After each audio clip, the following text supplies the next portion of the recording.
everyone, Jason Sherman here. In today's episode of Zero to CEO, I'm with author, speaker, executive coach Fred Joyal. Welcome to the show. Thanks, Jason. Excited to be here. Cool, man. And we have an interesting topic today. It's about boldness and how it's the ultimate life hack.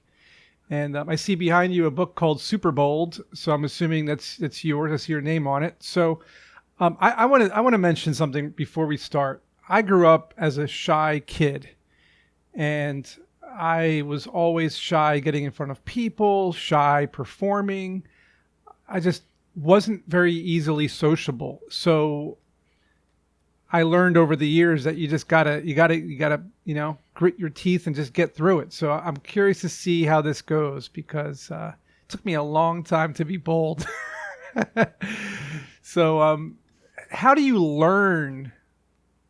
Let's call it a superpower. How do you learn how to be bold in the first place? Some people seem like they're born that way. You and I were the opposite. And I think part of it is we felt emotional pain a different way. So, situations that like seemed embarrassing or people were judging us or something like that, that affected us more than other people. And also we didn't have enough bold experiences where we felt rewarded. So it's most of us who are confident in some situations or learn to be confident over the years in a few areas. But bold people just seem to be, nothing stops them. And that's really the essence of it is you want to be unstoppable when it matters most.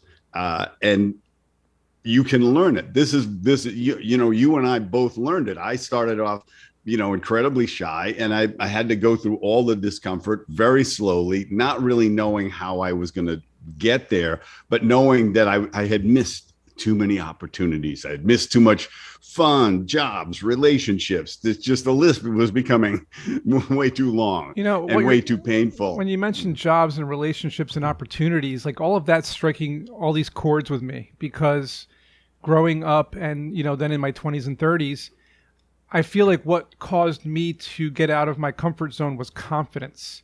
So I felt, okay, this topic I'm about to speak in front of 1,000 people or whatever amount of people, I'm confident I know the topic, so I can deliver the message. Or I see a girl across the room at a party, and I feel confident that I can say a funny thing to her about her t-shirt or whatever that'll spark a conversation. So I felt like it was more about confidence.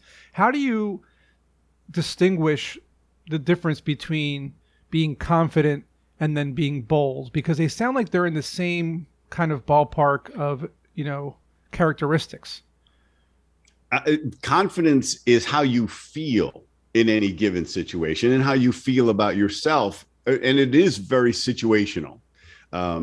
Or you could, and some people they're underconfident just across the board, but most of us are confident in some areas. And it's because of the work that we've done. Usually, like you said, you're really prepared. And that's one of the things I talk about in the book is as you're building your boldness muscle, it's mostly for social skills. It's the ability to meet people. It's ability to present to people. It's ability to speak up, to step up. And so it's really about taking action. Boldness is your confidence in action. And a lot of times you don't have to be confident to take bold action. You can take the action in spite of your lack of confidence. You just say, no, I got to meet that person. I admire this actor so much, even though I'm totally anxious going over there. I am going to go over there and talk to her and introduce myself. And So you're saying you need to push away your emotional state at one point and let the boldness take over. This is interesting because what would you tell? Okay, let's say there was a shy person sitting in front of us right now or listening to us, and they're just the shyest person on earth. They'll never go up to see their celebrity to get an autograph. They'll never go say hi to that person at the bar. What would be the top 3 things you would say to them to overcome that shyness and be bold? What are the top 3 things? So first thing is understand that this is your behavior. This is not genetic. Okay. This is something that got programmed into you that you can program out of yourself, and you are telling yourself all the wrong stuff. So you just need to do exercises. And that's a third of my book, is exercises that you do that work from a very, very basic level all the way up to some really crazy stuff that just keeps expanding your comfort zone. And everybody's different. Some people are just painfully shy, and other people they're confident until it matters, until it's really important. Then they go, oh no, I couldn't do that. And you say, wow, you seem perfectly confident most of the time. Yeah, but I hate public speaking, or I could never do, I could never present in front of my team, or I could never start my own business or whatever. So if I've got somebody who's really shy, I say, you're going to start really basic. You're going to go out and smile at 10 people. Just smile at them and expect them to not smile back. Right. Aim for it. Aim to have at least 2 people not smile back at you. And hopefully so someone you not can going to register cops. That. Well, yeah. Well, don't smile like a crazy person, right? but do that. And it's just like if you were exercising, you would start with lighter weights. You're not going to start by trying to bench press 400 pounds. You're going to start, but also when you're doing an exercise, what are you aiming for? What's the goal? Is failure, right? You're going till you can't do the final rep. And they'll tell you the last 2 reps are where all the growth happens. And it's the same thing when you decide to say, I'm going to build my boldness muscle. So I'm going to smile at 10 people until somebody doesn't smile back, or 3 people don't smile back. And what happens is more people smile back than you thought. Right. And you say, wow, I was telling myself a story, but I don't have to take on when somebody doesn't smile. They could be having the worst day of their life. Yeah. Change the story you're telling. It's not that they hate me. You could be in New York. I'm unworthy. You could be in New York City. Exactly. You're gonna. No one's gonna smile there. Home run in the Fifth Avenue, right? So, or in the New York subway. But hey, here's an interesting fact. They did a study on people who took the New York subway, and they asked who would be willing to initiate a conversation. 80% of the people said they would never initiate a conversation on the New York subway, but 60% of them said they would carry on a conversation if somebody else initiated it. Interesting. So that's the 60% in a New York subway. That's it sounds like a failure zone. It sounds like initiation. So that's really the key there is people don't want to start a conversation, but they don't mind continuing one. So what is causing people to not want to break out of their shell? Is it that they're hesitating to be social? Is it because they don't think that they have anything good to say? I mean, what's stopping us from being different from those 80%? Like how do you break through that? We have gotten programmed in to not stand out, to not be a show off, and then also programmed by who? Society in general. Society in general has teachers, parents. Really?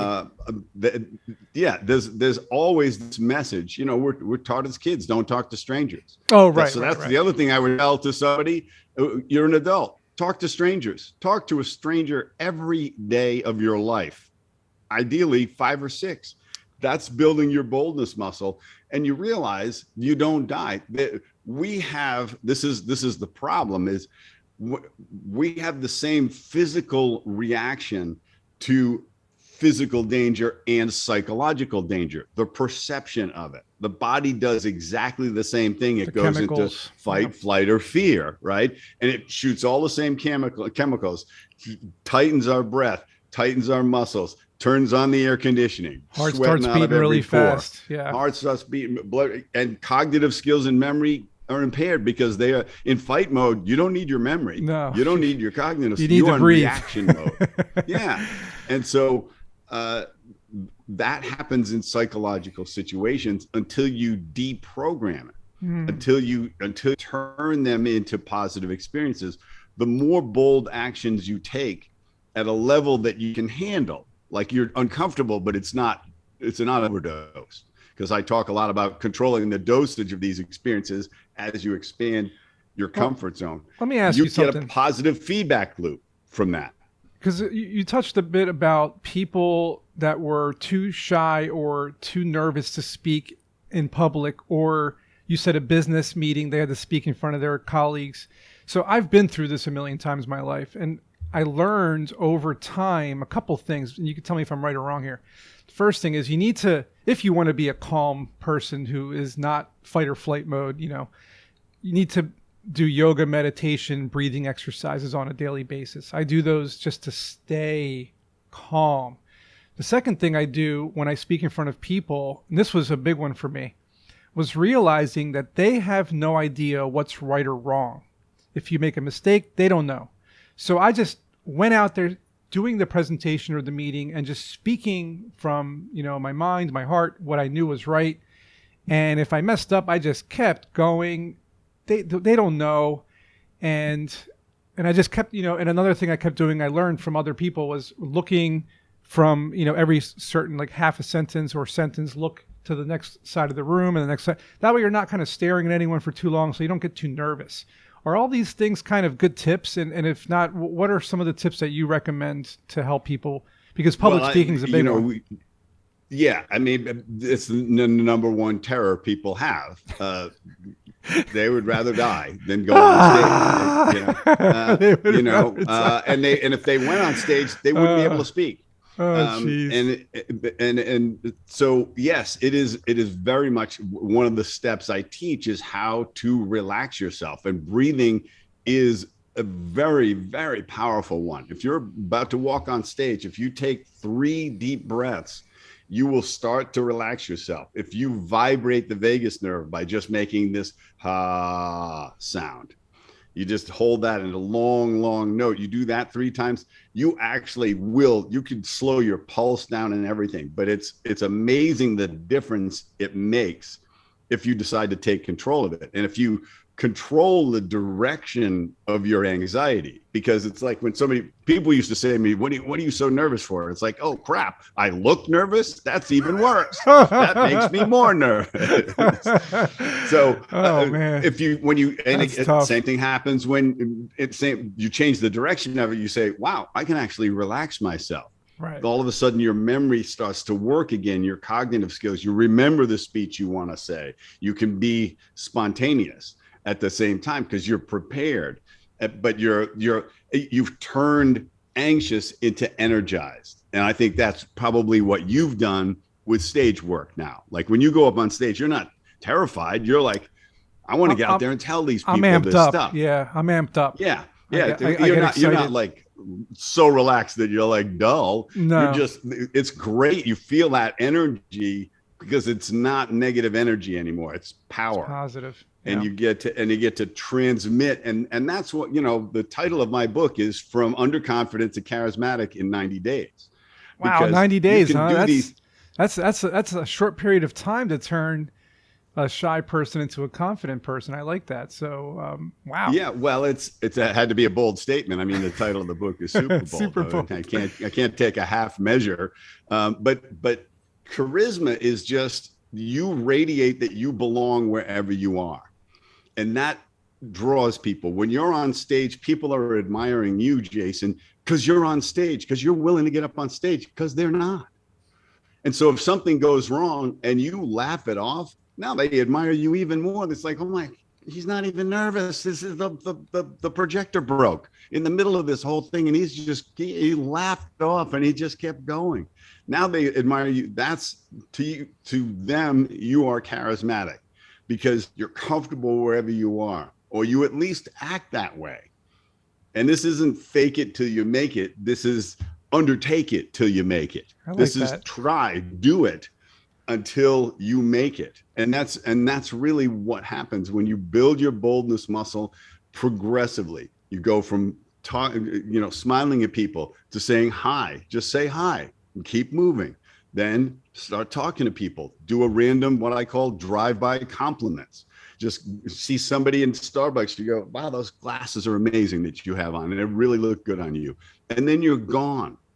Yeah. You're not trying to, you have no agenda. And that's really powerful. When I've heard that people don't before. perceive an agenda, it's powerful, Yeah, I've heard that old trick before about loosening up somebody by complimenting their shirt or their shoes or their hair or something. And then they immediately just something happens to their head where they like you.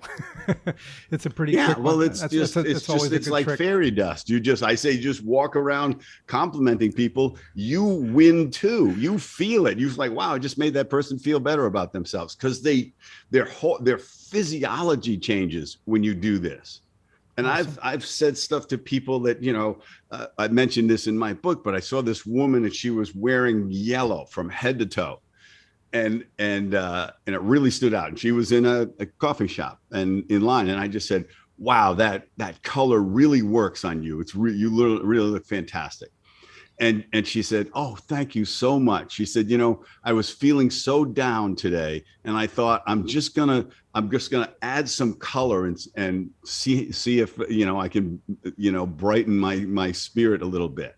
So I reinforced that. She was trying to lift herself up, and I gave her that boost. It's like, so how do I feel? I feel fantastic, because I didn't realize she was just trying to lift herself out of a depression or whatever. Great. But and, that's what you can do.